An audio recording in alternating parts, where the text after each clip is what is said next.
Então, finalmente, vamos conseguir abrir a nossa Casa do Conhecimento aqui em Valongo, nesta parceria, neste namoro que já lá vai mais de 2 anos, ali com o professor Luís Amaral, a equipa da Universidade do Minho, e é Casa do Conhecimento, Centro de Cidadania Digital, para nós. Nós temos sempre esta preocupação.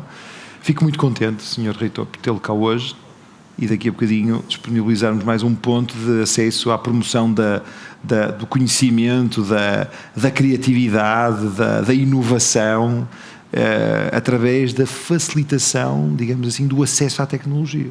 E esperemos que com grande preocupação sempre social. Essa é a nossa preocupação como autarcas. E, portanto, fico muito contente de tê-lo cá.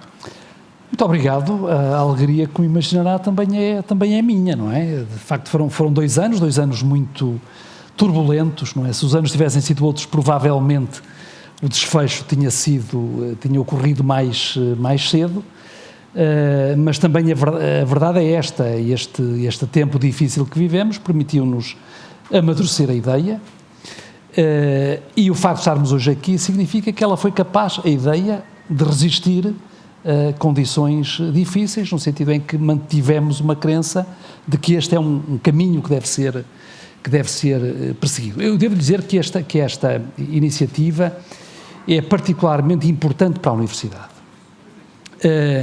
Como sabe, há hoje entendimentos que eu diria, não quero dizer antagónicos, mas divergentes sobre qual deve ser o papel das universidades. Quer dizer, há uma área de atuação das universidades sobre a qual todos estamos de acordo. Quer dizer, as universidades têm que prover educação superior, não é?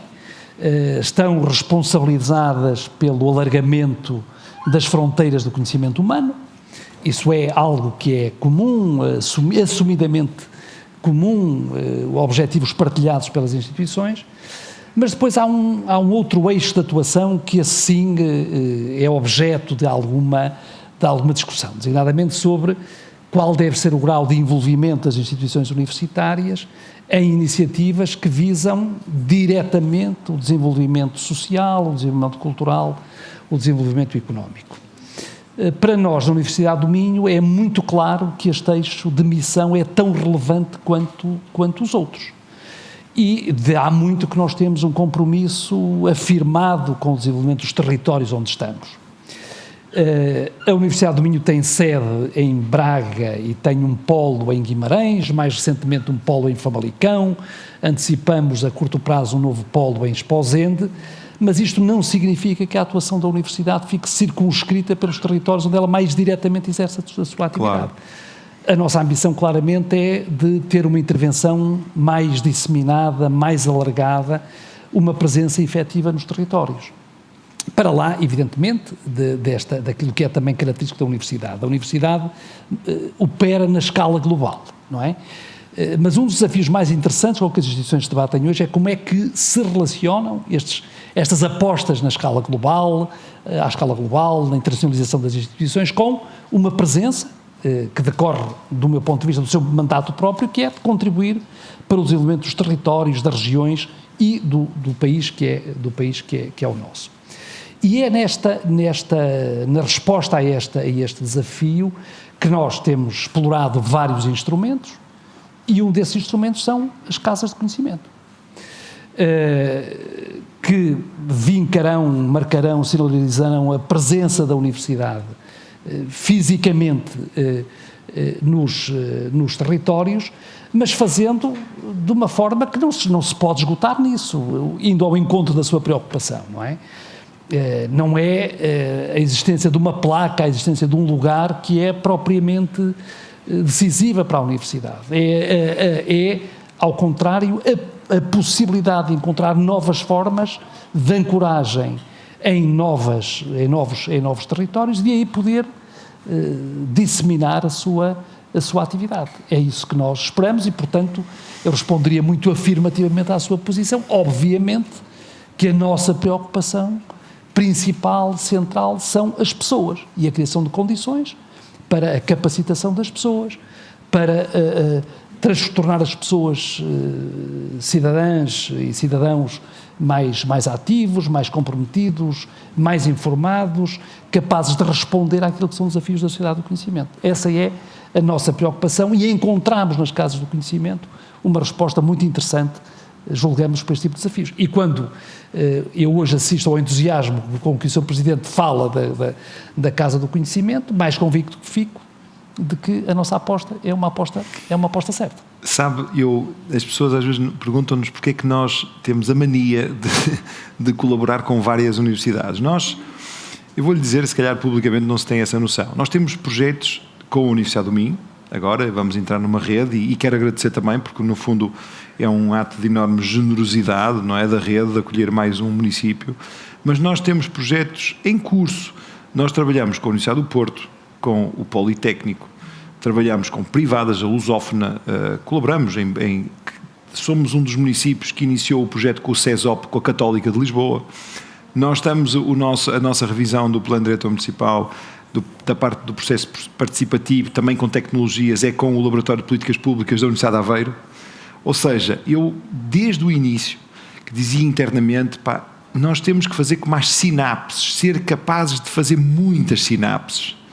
Vamos até inventar já um nome, temos que sinapsar forte e feio. Quer dizer, nós temos... Porquê? Está ali o vereador Paulo Ferreira a olhar para mim, porque ele lembra-se desta história das sinapses. Criar muitas sinapses. Porquê?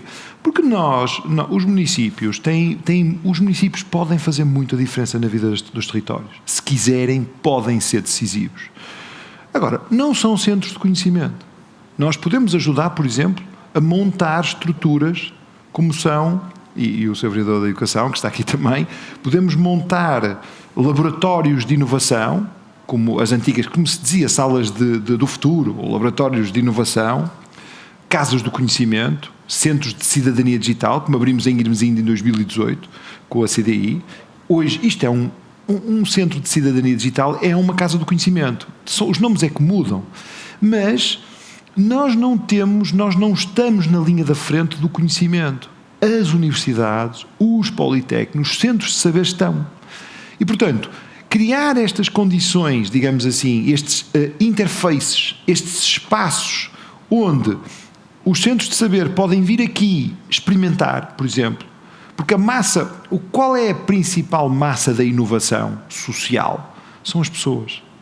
São elas, nós respondemos aos apelos das pessoas e são as pessoas que estão envolvidas nesses processos. Portanto, para nós foi claro, quando percebemos a existência da rede, que gostaríamos de ter Valongo também, porque no fundo nós já estávamos na rede sem ser da rede. Nós já éramos na prática, nós já tínhamos uma casa do conhecimento, vamos passar a ter duas, porque o nosso centro de cidadania digital em Irmesinde, que funciona com a CDI Portugal, é uma casa do conhecimento. Agora, aquilo que eu gostava de dizer, porque o Sr. Reitor da Universidade do Minho é uma pessoa que também se preocupa com estas dimensões, e eu tenho dito a muitos dos nossos parceiros, ajudem-nos a criar condições para que todos os futuros, digamos, porque isto no fundo são espaços de oportunidade, de acesso, há pessoas que ainda estão excluídas, há jovens que ainda não estão incluídos. Nós é que às vezes temos a tendência de pensar que está toda a gente incluída, mas não está. Mas ajudem-nos a fazer isto, Sr. Reitor. E é o que eu peço a todos os colegas e todos os parceiros. Nós gostamos muito da tecnologia, mas nós queremos cidadãos muito autónomos a lidar com a tecnologia. Eu, pessoalmente, como autarca e como cidadão, preocupo-me muito se nós vamos ser capazes de fomentar a autonomia humana para lidar com os fenómenos que virão a seguir ligados à inteligência artificial. Se nós não temos pessoas autónomas, muitos autónomas, jovens autónomos, e para ser autónomo tem que se perceber o que é tecnologia, tem que se ter muita vontade com a tecnologia, perceber a fundo, nós vamos ter problemas, porque a inteligência artificial, eu se calhar não saberei desenvolver isto a fundo, porque não sou um tecnólogo, mas eu preocupo-me muito, porque preocupo-me que um dia as pessoas do meu território, do nosso território, estejam a fazer coisas sem saber, mas estando a fazer coisas que são no fundo induzidas pela inteligência artificial. Eu não quero nunca estar a fazer coisas induzidas pela inteligência artificial. Eu quero é ter sempre autonomia para saber dizer sim, para saber dizer não, e isso eu não tenho a certeza se estaremos todos preocupados ou na mesma onda, porque há uma euforia brutal em torno da tecnologia, mas nós temos que pensar nesta questão. E aí a universidade, porque a universidade tem gente que pensa nisso, do ponto de vista da ética, do ponto de vista da autonomia humana, porque é aí que se vai jogar. Eu não tenho dúvida, já está a acontecer isso. Vejam, eu vou relatar um caso. Tive recentemente a experiência de conduzir um veículo totalmente elétrico, da Tesla, e descobri, para meu espanto, que aqueles veículos conduzem sozinhos. É uma ilegalidade face ao código da estrada. E provoca um problema ético de saber se a pessoa vai ou não cumprir o código, ou se é um ato de inteligência, porque nós não sabemos. E isto, nós temos que investir nesta autonomia. Os nossos jovens, dizia-me, eu ontem ouvi com muito interesse a senhora Secretária de Estado Rosa Monteiro, quando ela dizia, atenção, nós temos que trabalhar quem programa os programas, para não haver depois problemas com vieses, digamos assim, de racismo, sexismo, etc. E isto tem a ver com o quê? Autonomia. Tem a ver com aquilo que nos torna especiais, humanos, o livre-arbítrio. As máquinas não funcionam assim. Elas são mesmo programadas. E, portanto, os algoritmos também são fórmulas matemáticas muito elaboradas, pelo menos é o que eu leio, não é? Não sei que já tenham descoberto outras coisas, mas eu não conheço. Portanto, é isso que eu também peço à Universidade, a esta e a todos os parceiros. E agradeço, como é óbvio, o Sr. Reitor tem aqui um parceiro, Valongo, está nisto há muitos anos, nós gostamos mesmo disto e trabalhamos muito discretamente. Acredito, não trabalhamos para a fotografia, trabalhamos mesmo porque isto é uma sementeira. Demora muitos anos a criar um ecossistema. Demora muitos anos a convencer os atores, porque os atores não é a universidade, são as universidades, são os professores das escolas, as escolas profissionais, os pais, as mães, os alunos, as empresas, etc. São um conjunto de atores que por vezes não têm a mesma linguagem, não estão no mesmo nível, não conseguem perceber-se, abanam com a cabeça e dizem, fala muito bem, mas não perceberam nada. Portanto, nós temos que trabalhar essa dimensão para para poder tirar o máximo proveito das casas do conhecimento. Não sei se partilha, são as minhas preocupações. O Sr. Presidente, nesta intervenção, levantou uma série de questões de grande relevância, e eu, se me permite, vou aproveitar algumas delas para também alguma elaboração adicional. E começando pelo facto que começou por reportar, que é a Câmara Municipal de Valongo articula-se na sua ação com um leque alargado de instituições de ensino superior. E eu diria a isso, que bom que é que assim seja, não é?